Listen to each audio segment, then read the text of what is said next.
না চাওক, আজি আমি অসম জাতীয়তাবাদী যুৱ ছাত্ৰ পৰিষদ বুটুমি আঞ্চলিক সমিতিয়ে আমি তিনিচুকীয়া দুলীয়াজান সংযোগী ঘাইপথ দুখনতীয়া ঘাইপথ আমি অৱৰোধ কৰিছো।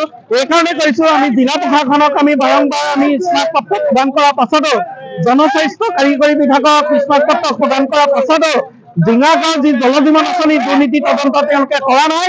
আমি যুৱ ছাত্ৰ পৰিষদে প্ৰতিবাদ কৰিলে তেওঁলোকে মানুহ পঠিয়াই তেওঁলোকে ৰিপেয়াৰিঙৰ ব্যৱস্থা কৰে, কিন্তু এবছৰ পৰ্যন্ত কাম সম্পূৰ্ণ হৈ যোৱাৰ পাছতো ৰাইজে ঘৰে ঘৰে বিশুদ্ধ খোৱা পানী নামত এইটো বলে পানী নাপালে। এই সন্দৰ্ভত তেওঁলোকে ঠিকাদাৰ আৰু জনস্বাস্থ্য কাৰিকৰী বিভাগৰ কি নীতি আনি আছে আমি নাজানো, তেওঁলোকৰ ভিতৰুৱাভাৱে। আৰু ইয়াত ৰাইজে পানী পোৱা নাই, তেওঁলোকে কাগজে পত্ৰে সকলোবোৰ ঠিকে ঠাকে আছে, কিন্তু ঠিকে ঠাকে থকা বছৰ ৰাইজে কিয় পানী আজি এবছৰে পোৱা নাই। মাত্ৰ ষ্টাৰ্টিঙৰ দুদিন অকল পানী ৰাইজে পাইছিলে, তাৰপিছত পানী সম্পূৰ্ণৰূপে বন্ধ কৰি দিয়া হৈছে। আজি দুখনতীয়া পদবৰ্ডৰ জৰিয়তে আমি জিলা প্ৰশাসনে স্পষ্টভাৱে আমি ক'ব বিচাৰিছো, ইয়াৰ পিছত যদি জল জীৱন আঁচনি দুৰ্নীতি তদন্ত আৰু ঠিকাদাৰক ব্লেকলিষ্ট যদি নকৰে আৰু নিয়মীয়াভাৱে পানী যোগানৰ ব্যৱস্থা যদি ৰাইজৰ ঘৰে ঘৰে বিশুদ্ধ খোৱা পানীৰ ব্যৱস্থা নকৰে, তেতিয়া ইয়াতে আমি কাৰ্যসূচী অধিক গণতান্ত্ৰিকভাৱে আমি কাৰ্যসূচী ল'বলৈ আমি বাধ্য হ'ম।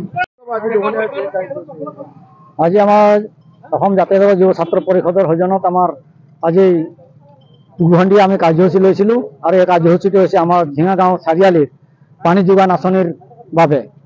আমি ইতিমধ্যে আজি প্ৰায় 1.5-2 বছৰ ধৰি পানী যোগানৰ আঁচনিৰ নামত যিখিনি ভেকু ভাওনা দেখুৱাই আছে, গাঁৱৰ মানুহক অকৰা বনাই আছে, সেই তুলনাত ট্ৰেক্টৰ চেক্টৰ আনি ইঞ্জিনিয়াৰ অফিচাৰ কোনোবা ঠিকাদাৰ দুনিয়া ভৰৰ দালালগিৰিখিনি আহি কিনে পানী আঁচনি দিম বুলি নলা চলা খান্দি মেলি গোটেই পাইপ চাপ বহোৱাৰ উপৰিও জেগাই জেগাই যিখিনি ভকত পাইপ বহুৱাইছিলে সেই জেগা জেগা ফুটি পানী ওলাই আহিছে। আমি বাৰে বাৰে জল জীৱন যোগানক আমি বাৰে বাৰে জনাইছিলোঁ, প্ৰতিবাদীকে জনাইছিলোঁ, কাণেৰে জনাইছিলোঁ, লিখিত দিছিলোঁ, কিন্তু কোনো সুসূত্ৰ নাপালোঁ আৰু কোনো সিদ্ধান্ত লোৱা নাই।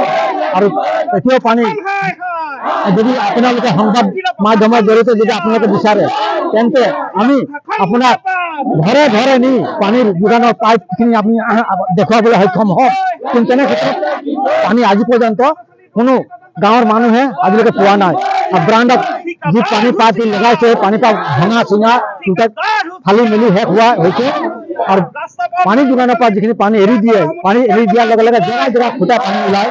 সেইকাৰণে আজি আমি এই কাৰ্যসূচী ল'বলৈ বাধ্য হৈছোঁ, যাতে চৰকাৰৰ জৰিয়তে পানী যোগান আঁচনি এই উচিত সিদ্ধান্ত গ্ৰহণ কৰি এই গাঁওখনক সুবিধা কৰি দিব বুলি মই সংবাদ মাধ্যমৰ জৰিয়তে আৰু লগতে জাতীয়তাবাদী যুৱ ছাত্ৰ পৰিষদৰ হৈ অনুৰোধ জনালোঁ।